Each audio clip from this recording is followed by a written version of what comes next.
Halo Tribuners, jumpa lagi bersama saya Mutiara dalam tayangan wawancara khusus di Tribun Lampung. Nah Tribuners, menjelang pemilu 2024 ada salah satu agenda yang dilakukan oleh pihak KPU untuk turut mensosialisasikan terkait dengan siapa saja yang menjadi peserta dalam pemilu 2024 mendatang. Nah kali ini ada yang namanya acara Kirap Pemilu 2024 yang sudah sampai di Kota Bandar Lampung. Nah untuk mengetahui apa itu kirap pemilu dan seperti apa pelaksanaannya serta tujuan dari kirap pemilu, kita akan berbincang bersama dengan narasumber yang tentunya akan memberikan banyak informasi pada kita hari ini, yaitu Pak Dedi Triadi selaku Ketua KPU Bandar Lampung. Halo selamat sore Pak Dedi. Selamat sore Mbak Muntia. Ya Pak Dedi, ini kan kirap pemilu 2024 sudah sampai nih di Bandar Lampung, tapi mungkin Tribuners di rumah ini banyak yang belum tahu juga apa itu sebenarnya kirap pemilu Pak. Ya, sebenarnya kirap pemilu ini adalah agenda KPRI. Untuk Pulau Sumatera ini dibagi dua zona. Untuk zona dua, ya dimulai dari Pulau Bangka Belitung, sudah itu Kepulauan Riau, Jambi, Palembang, dan Lampung.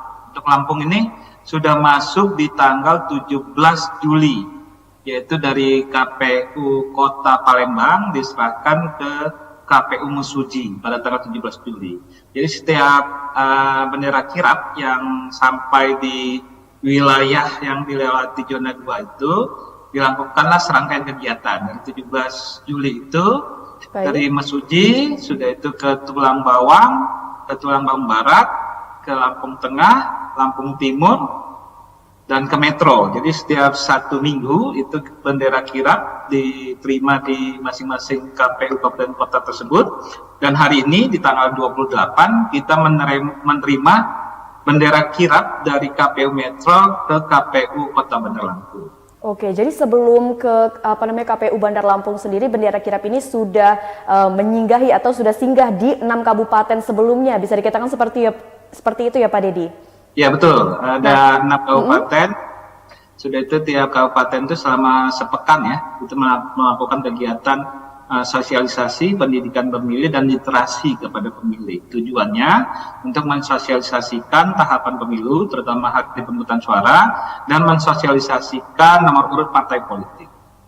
Oke baik, kalau untuk di Bandar Lampung sendiri Pak, berapa lama kira-kira kirap pemilu ini akan berlangsung? Hari ini tanggal 28 Agustus, hari Senin, kita menerima bendera kirap dari KPU Metro.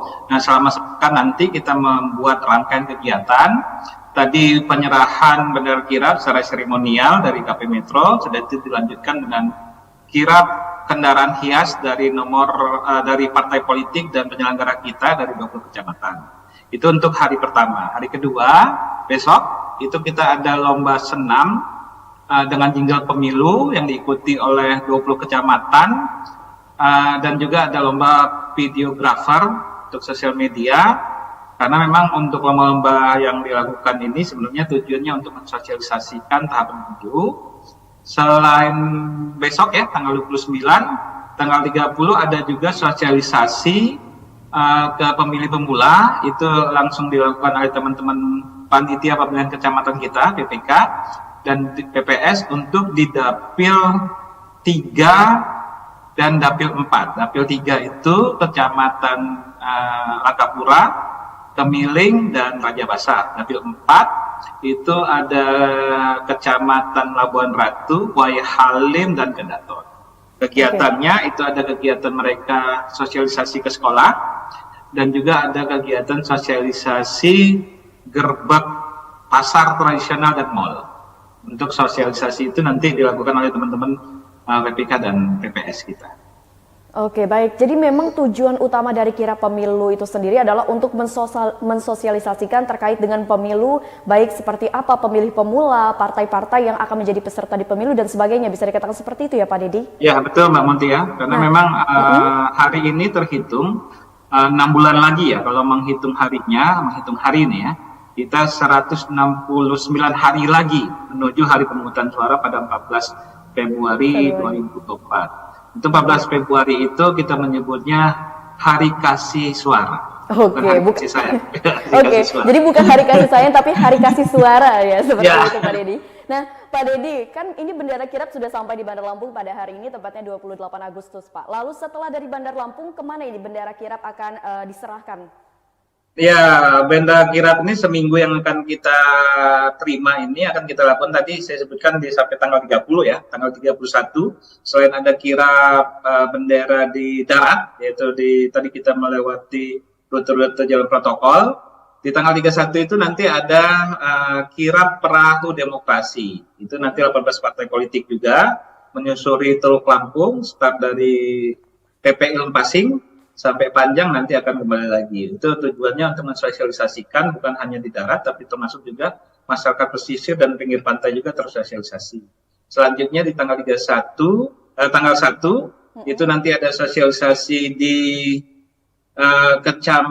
di Dapil 5 dan 6. Dapil 5 itu adalah Sukarame, Sukabumi, dan Tanjung Senang. Itu juga sosialisasi ke pemilih pemula di sekolah-sekolah. Sudah itu di Dapil 6-nya, karena di daerah itu agak daerah Panjang ya, Panjang, Bumi Waras, dan Kedamaian. Mereka nanti ada gerbek pasar dan juga ada sosialisasi di tempat keramaian. Dan di tanggal 2-nya, itu nanti ada serangkaian kegiatan di Dapil 1. Dapil 1 itu seluruh Teluk Betung, dan Dapil 2 seluruh Tanjung Karang plus Enggal. Itu nanti ada sosialisasi di Taman UMKM serta sepeda sehat yang nanti diikuti oleh partai politik dan juga masyarakat umum. Selanjutnya puncaknya itu di tanggal 3 kita ada Jalan Sehat Demokrasi.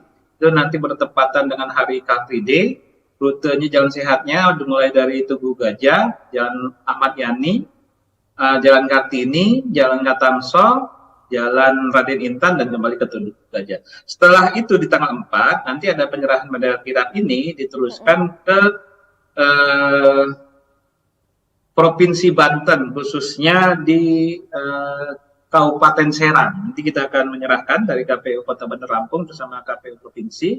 Itu nanti kita menyerahkan secara simbolis ke Provinsi Banten diwakili oleh KPU Serang. Oke. Begitu Mbak Mutia. Tadi kan sudah dijelaskan bahwasannya selama 1 minggu ke depan ini akan dilakukan banyak sekali kegiatan sosialisasi sesuai dengan tujuan dari kirap pemilu. Tadi yang sudah dijelaskan oleh Pak Dedi. Nah tadi kan sudah dilangsungkan juga nih Pak beberapa kegiatan, karena kan tadi merupakan penyerahan bendera kirap dari Kota Metro ke Kota Bandar Lampung. Nah bisa dilihat tidak Pak, seperti apa antusias dari masyarakat menyaksikan kirap pemilu ini Pak, khususnya di Kota Bandar Lampung? Ya, tujuan kirap ini kan kalau saya menganalogikan KPU ini kan sebagai kalau dalam pesta itu sebagai wedding organizer, sebagai IO maupun WO. Yang menjadi pengantin, yang menjadi saiful hajat itu ada partai politik. Dan keterlibatan partisipasi pemilih. Jadi dalam proses pemilu ini yang dilihat adalah partisipasi pemilih.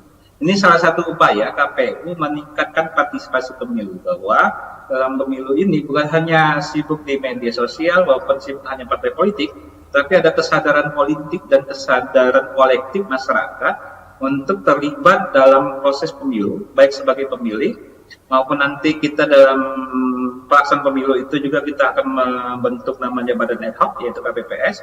Jadi kita harapkan masyarakat umum yang memang punya kemauan dan juga ada keinginan terlibat bukan hanya sebagai pemilih, tapi kita terbuka juga untuk merekrut calon KPPS. Misalnya jumlah TPS kita itu ada 2.880. Sementara kita nanti merekrut satu TPS itu 9 orang. Nah ini kita butuhkan anak-anak muda, kita butuhkan masyarakat yang memang concern terhadap pemilu dan demokrasi untuk terlibat bukan hanya sebagai pemilih tapi juga sebagai penyelenggara untuk di KPPS. Tenaga ad hoc yang nanti kita rekrut nanti menjelang hari pemungutan suara di awal Januari 2024. Oke, baik. Ini kan tadi Pak Dedi berbicara tentang partisipasi dari peserta pemilu ya Pak. Kalau untuk di Kota Bandar Lampung sendiri pada pemilu sebelumnya berapa persen sih Pak partisipasi pemilunya dari keseluruhan peserta pemilu? Memang kalau untuk partisipasi pemilu dan pilkada itu tidak apple to apple ya. Dalam arti memang tantangan untuk KPU itu kalau dalam pelaksanaan partisipasi pilkada. Kalau pilkada kemarin 2020 ya, 2020 itu tingkat partisipasi Kota Bandar Lampung itu 69%. Tapi ini kan pelaksanaan pilkada di tengah pandemi, karena memang situasi Bandar Lampung lagi itu kan zona merah dan juga tinggi tingkat penularan maupun terkait dengan penyebaran virus COVID. Kalau dalam Pileg 2019, tingkat partisipasi kita itu tinggi, Mbak. Sekitar 83% tingkat partisipasi. Tapi untuk pemilu 2024 ini kita harapkan memang tingkat partisipasinya di minimal sama atau memang di atas tingkat partisipasi pemilu 2019. Oke. Baik, jadi bisa dikatakan bahwasannya harapan dari KPU Bandar Lampung sendiri ingin partisipasi peserta pemilu ini naik atau kalau enggak sama seperti pemilu sebelumnya. Nah, ya. Pak Dedi, kalau boleh tahu, ini kan tadi berbicara tentang kirap pemilu di mana ada 6 kabupaten yang memang dilewati oleh bendera kirap pemilu dan terakhir titiknya kalau untuk di Lampung sendiri adalah di Kota Bandar Lampung yang kemudian akan diserahkan kepada Provinsi Banten. Nah, ini khusus nggak sih Pak, alasan khusus kenapa 6 kabupaten tersebut yang dipilih gitu Pak? Kenapa tidak semua? Untuk penentuan jalur ini kan ranahnya KPRI ya. Jadi di Sumatera ini ada tadi selain zona 2, nanti ada zona 1 juga mulai dari Aceh. Nanti penyerahannya di tanggal 13 September dari KPU Bengkulu ke KPU Lampung yang diwakili Kabupaten Pesibar. Nanti dari Pesibar ke Tanggamus ke Prengseu ke Sawaran dan Lampung Selatan, nanti penyerahan juga ke Banten. Di Lampung ini hanya 3 kabupaten yang kebetulan tidak dilewati kirap, yaitu Lampung Barat, Lampung Utara, dan Waikanan. Yang tidak mendapat rute baik itu zona 2, rute 2 tadi dari Batu Belitung, maupun zona 1 yang dari Aceh. Oke, baik. Tadi kan Pak Dedi juga sempat menjelaskan nih Pak, banyak sekali tujuan yang ingin dicapai dengan adanya agenda kirap pemilu 2024 khususnya di Provinsi Lampung sendiri. Namun apa sih Pak yang menjadi fokus utama diadakannya kirap ini? Mungkin yang bisa dikatakan dari semua tujuan yang tadi sudah Bapak sebutkan, tujuan utama yang paling ingin dicapai oleh KPU khususnya Bandar Lampung apa ini Pak? Yang pertama terkait dengan mensosialisasikan tahapan pemilu yang sedang berjalan, dan juga memperkenalkan nomor urut partai politik, karena hari ini kan belum masuk masa kampanye ya. Dalam arti kita pemilu ini kita melegalkan partai politik mensosialisasikan nomor urutnya, tapi tidak berkampanye, karena berkampanye kan nanti ditentukan jadwalnya di atas tanggal 25 November. Karena nanti ada jadwal dan tahapan pemilu. Kalau hari ini karena sudah partai itu sudah ditetapkan dan proses tahapan pemilu itu sedang berjalan. Sekarang kan kita hari ini adalah hari terakhir kita mengumumkan dan menerima masukan masyarakat terkait dengan daftar caleg sementara. Daftar caleg sementara sudah kita umumkan dari 19 Agustus kemarin sampai tanggal 28 ini kita menunggu tanggapan masyarakat atau uji publik. Kalau memang dari daftar caleg sementara itu ada indikasi ada laporan terkait dengan syarat calon. Misalnya saat kita verifikasi kemarin kita melihat dokumen ijazah, ternyata ijazahnya diindikasikan ada yang meragukan. Itu kita lagi menerima proses pengaduan maupun laporan masyarakat. Jadi memang tujuan kirap ini adalah kita melakukan sosialisasi dan literasi serta edukasi pemilih, bahwa pemilih itu memiliki hak konstitusi, termasuk juga memilih nanti calon wakil rakyatnya, maupun nanti calon presidennya, maupun calon dewan perwakilan daerahnya, itu dasarkan nuraninya dan juga logika serta rasional. Itu bisa melihat karena memang tingkat popularitasnya atau melihat visi misinya maupun melihat track record dari calon-calon wakil rakyat kita ini. Baik. Pak Dedi, sejauh ini bagaimana nih Pak peran dari pemerintah Kota Bandar Lampung sendiri untuk mendukung terselenggaranya kirap pemilu 2024 di Bandar Lampung? Ya, ini kegiatan kirap pemilu ini kolaborasi KPU sama pemerintah Kota Bandar Lampung. Kita mengucapkan terima kasih dalam pelaksanaan kirap ini, kita difasilitasi oleh pemerintah kota, terutama tadi acara saat penyerahan itu dilakukan di halaman pemerintah Kota Bandar Lampung. Sudah itu nanti pada acara kirap perahu demokrasi itu nanti kerjasama